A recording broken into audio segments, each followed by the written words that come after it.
When I returned home for the first time in few months, the house of memories where I grew up was being put up for sale. Since you were the one who said I could do whatever I wanted to do, I did it whatever I wanted to do. If the compensation needs to be paid, then you should be the one who should pay it. It's your own house.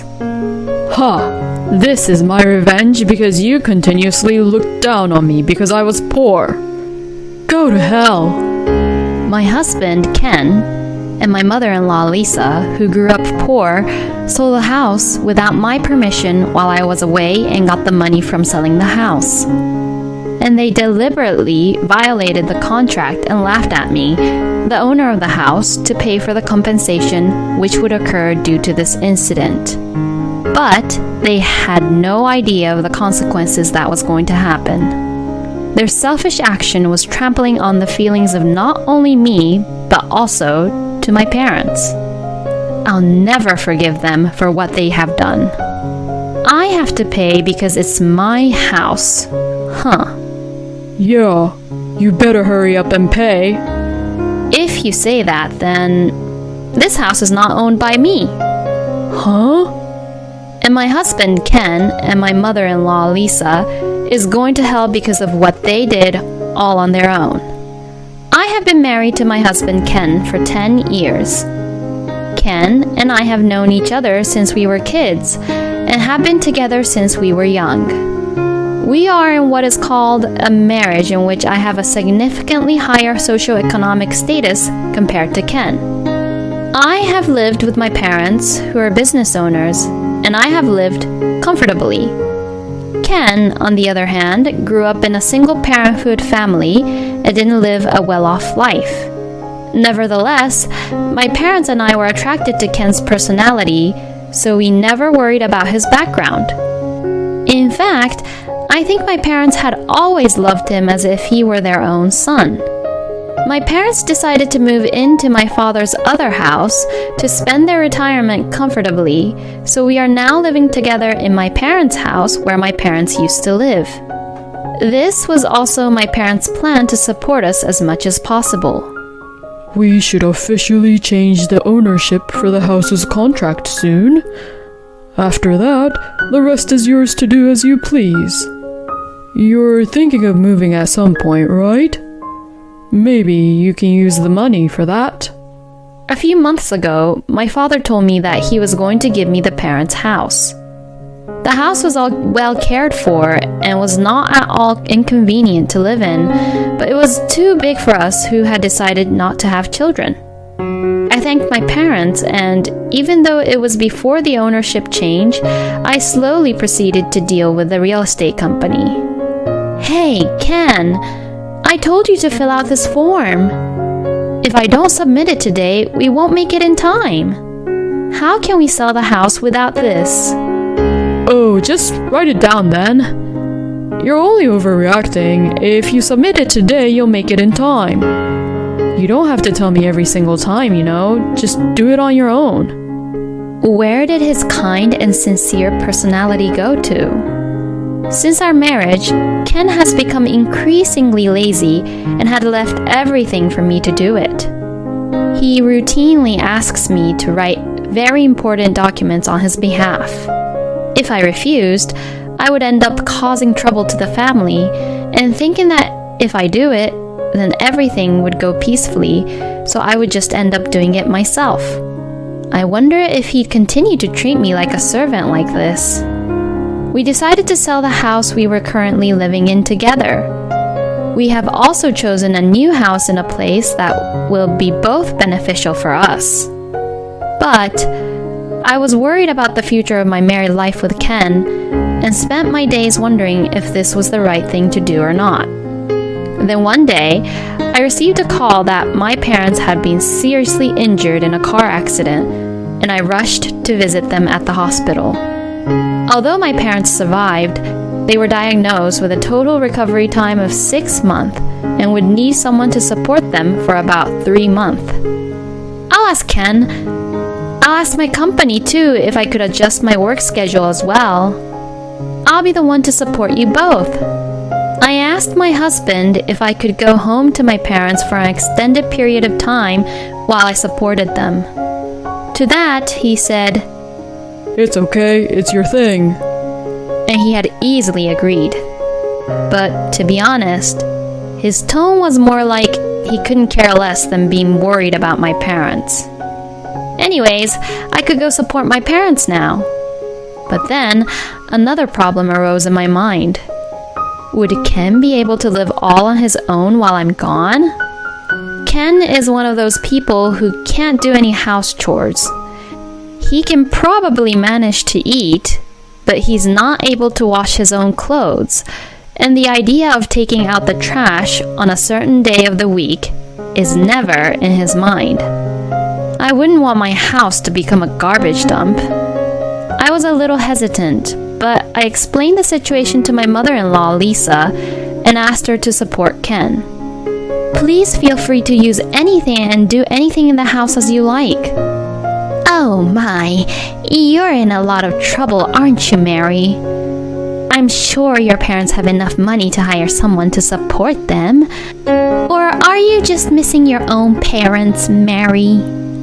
Don't worry, I will take good care of my own son. So don't you worry, you could stay longer than 3 months if you want.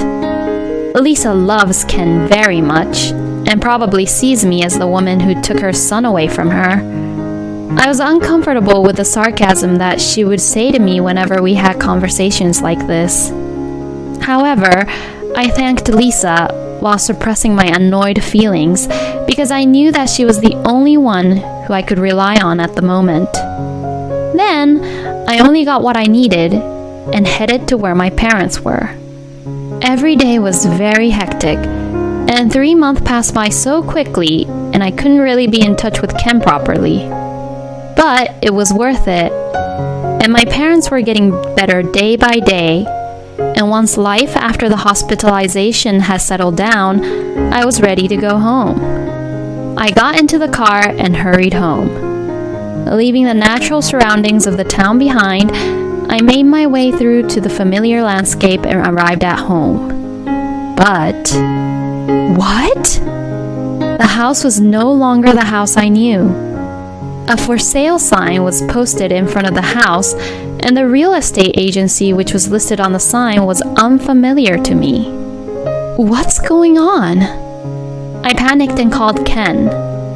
On the other end of the line, I heard Ken snort out a little laugh, as if he was mocking me. I sold that house and moved back to my parents' house. I did everything for you while you were gone. I didn't understand a word my husband said, so I went straight to my in-laws' house to have him explain the situation to me. When I arrived at my in-laws' house, which was a 5-minute drive from my house, the first thing I saw was my personal belongings piled up at the front door. I was startled and confused and... Excuse me, I'm gonna pass by. The contractor who came up behind me rang the doorbell to the house, exchanged some paperwork with Lisa, and then loaded the pile of my personal belongings into his truck and left. And afterwards, Ken came out of the house, and both Lisa and Ken looked happy as they were counting the money they had received from the contractor, and I couldn't even seem to recognize them since they dressed all fancy, and their car even had changed into a luxury car. Hey, Lisa! What is this all about? I stormed up to Lisa in a semi-panic state. What are you even saying? I got rid of your stuff at that house for you. You bought all those useless stuff. I guess daughters like you don't know how to take care of your own stuff well, since you were too well off. You are such an unfit wife to put your own parents before your own husband for such a long time. I feel so sorry for my Ken having such a scumbag wife. That's why I even told him to get a divorce from such a woman like you. Then, Ken told me that the house was now in your name, so I decided to take it in exchange for alimony.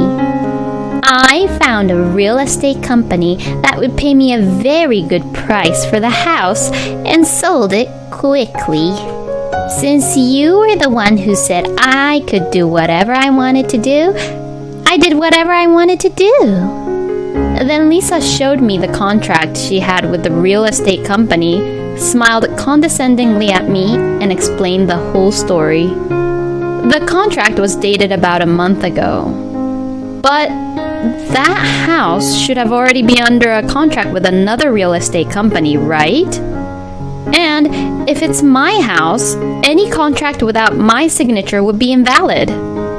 You did it without even telling me, and now you've breached the contract, and they'll ask to pay compensation. In panic, I said this to Lisa about the consequences, but I already heard that from my Ken. But it was you who signed the contract to another real estate agency without even asking my son, right? That's none of my business. So all I did was what you did, doing everything on my own. I couldn't care less about who signed the contract and whatnot. It's what you do regularly, right? So if the compensation needs to be paid, then you should be the one who should pay it. It's your own house. She shrugged it off as she said that. It seems that she believes Ken's story, which was told only from a victimized perspective. I felt that there was nothing I could say to Lisa, so I looked at Ken's face as if to ask for help. But I was astonished to see that my husband was also looking at me with a sarcastic smile on his face, just like Lisa. Finally, this day had come. This is revenge, you know. You've really been making fun of me for being poor all my life, huh? I'm the only one in the family with a different standard of living and values. You and your parents must have found that amusing. I have always felt miserable when I was with you. If being poor is so funny to you, then I'll teach you about what money can do. I don't accept that you're the only one who has a nice, good life. Go to hell. Ken vented his resentment towards me and slapped me with the divorce papers, which were all signed except for my signature stamp. I could have had Mom do everything and turned it in, but then it wouldn't have been a good revenge anyways. What an amazing dramatic turn of events. This is quite a scene where the young lady who made fun of the poor gets slapped down. There's no daddy or mommy here to help you out. Now, what are you going to do about it? Ken and Lisa seemed so satisfied with what they had done and looked really excited. But I was just so fed up with them that all my anger went away, because both of them are making a fatal mistake.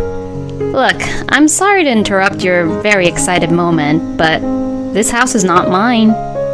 You guys are the ones who are going to hell.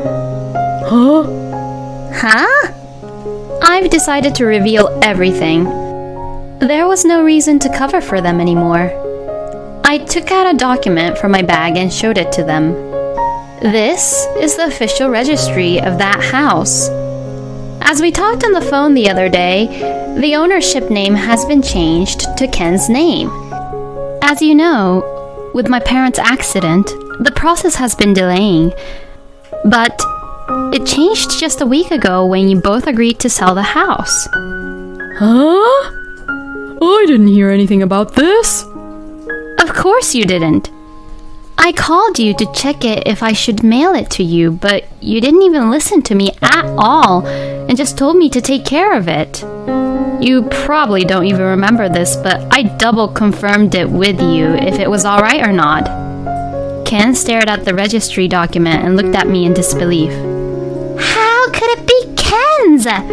Normally, if I was the parent, I would have given it to my daughter, you know. Lisa was also in shock and rushed to confront me. Well, this is what my parents wanted. My parents had always loved Ken like their own real son. They also respected you, Lisa, as a respectable person. When they decided to give us the house, my parents believed that Ken would always take good care of me and that it would be a way for them to show their appreciation to you, Lisa, who had worked so hard to raise such a fine husband. And yet, you not only betrayed me, but you also trampled on my parents' genuine feelings. Ken and Lisa turned pale as they learned of my parents' true feelings. Their hands, which were clamped over their mouths, were trembling. As I said before, this is going to be a big problem involving both real estate agencies. You should expect that they would definitely claim for a good amount of compensation.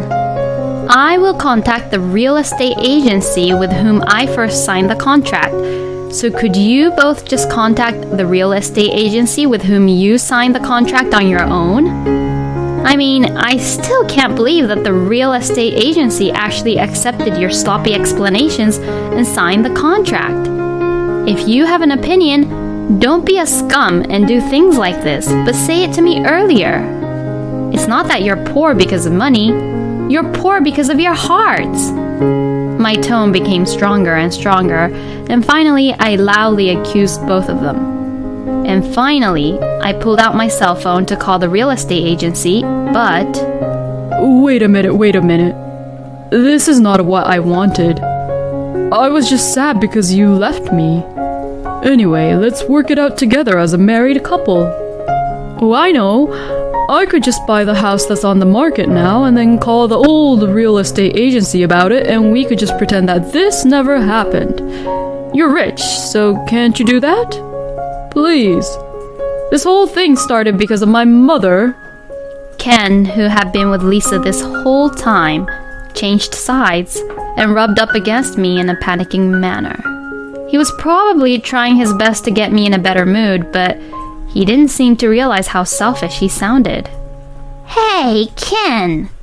Are you betraying me now? I made all the arrangements for you! I can't believe that you'd abandon your own mother and putting your wife first. What a heartless son! Oh? From what you said previously, it's scum to put parents first, right, Lisa? Then you're lucky that Ken is not a scum, aren't you? You should be saying that he's a fine son.